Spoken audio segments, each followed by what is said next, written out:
Sí, ya hace una semana, debido a una solicitud por parte del Consejo y una respuesta favorable, recibimos un fondo de emergencia que salió un poquito a consecuencia de lo sucedido en Moreno, y ya habíamos visto algunos inconvenientes en la parte de electricidad y en la parte de gas en las escuelas, y bueno, propusimos solicitar ayuda económica a la provincia y por suerte entramos, casi de los primeros que entramos con la información, a un programa de emergencia gas-electricidad. La primera etapa que se había informado nos vino toda aprobada. La segunda etapa entraría a la parte de filtraciones y cualquier otro inconveniente que imposibilitara dar clases. Por suerte ya se nos depositó el dinero para hacer la primera parte, la primera etapa, y varias escuelas que nosotros habíamos estimado desde Consejo, juntamente con la Inspección Distrital de Infraestructura, en un recorrido que habíamos hecho, nos vino todo aprobado, así que ya empezamos a trabajar porque tenemos 60 días para cumplimentar la primera etapa. ¿Qué establecimientos serían? Los que nosotros habíamos solicitado, por lo que habíamos detectado en el tema gas y electricidad, eran la primaria 4, la escuela técnica 1, la primaria 1, primaria 7, primaria 9, primaria 11 de Rawson, primaria 13 de Castilla, primaria 27, primaria 45, el jardín 905, el jardín 908, el jardín 909 de Rawson, secundaria 3 y 4, o sea, el edificio de la calle Zapiola, y la secundaria 5. También teníamos un pedido para la Escuela de Educación Especial 501 y para la primaria 49. ¿Cómo se van a realizar esos trabajos? En realidad los trabajos, primero lo que sale es aquellos trabajos que no llegan a un monto determinado, pero deben ser tramitados por intermedio del Consejo. Van a tener que ser proveedores del Consejo Escolar, se firma un contrato, o sea, se solicitan los presupuestos de acuerdo al trabajo que hacer, lo mismo en la parte de materiales. Se firma un contrato, se hace una pequeña acta de inicio, se comienzan las obras, se firma un acta de finalización, el inspector distrital verifica que los trabajos se hayan hecho y se informa. Nosotros de la primer parte, el primer 50%, tenemos hasta el 10 de diciembre para rendir.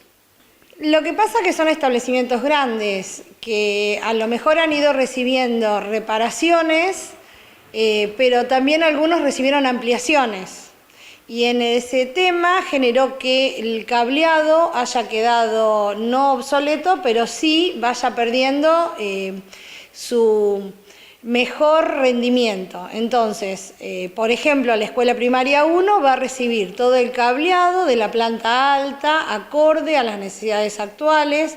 Se recibió de nuevo las normativas para lo que es electricidad en un salón, qué es lo que se debe colocar, qué es lo que debe haber, qué tipo se estipula, que se deben sectorizar por tableros. Hay una nueva accesibilidad al sector de bomba, de caldera. Eso, por ejemplo, en la primaria 1. En la secundaria 3 y 4 hay que rehacer todos los tableros, porque los tableros ya pasaron a tener un enjambre de cables que no están dando buen resultado. Están teniendo un corte de luz cada tanto en algunos sectores porque se sobrecalientan o están deteriorados. Entonces, bueno, por ejemplo, en esas escuelas, el jardín 908 y ahora no recuerdo qué otro jardín es, tuvieron un inconveniente que saltaba una fase, entonces hubo que hacer un reacomodamiento momentáneo para que el jardín tuviera energía eléctrica sin correr ningún riesgo. Y bueno, ahora vamos a aprovechar esto para hacer el cableado como corresponde, con el diámetro, con el calibre que necesita.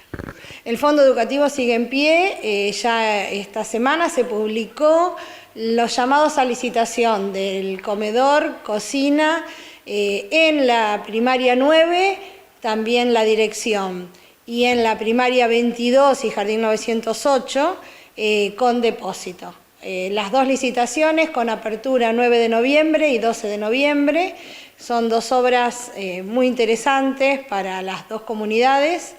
Y bueno, y eso va a llevar a que después, por ejemplo, en la escuela 22 podamos reacomodar el sector de los salones, de las aulas necesarias, donde ahora actualmente funciona la cocina y el comedor. Siguiendo con el fondo educativo, ya se culminó la reforma o el arreglo del cielo raso del comedor de la primaria 7, se hizo un cielo raso nuevo, y la parte de iluminación de ese cielo raso salió de ese fondo de emergencia porque la verdad que había un cableado bastante complicadito y unos artefactos que ya no habían cumplido su ciclo. Así que eso fue algo que ya se termina del fondo educativo. Y los baños del polideportivo están llegando a su fin, la primera parte, y muy en marcha, casi en sus últimos 20 días, los baños del Jardín 904 y la cocina del 916.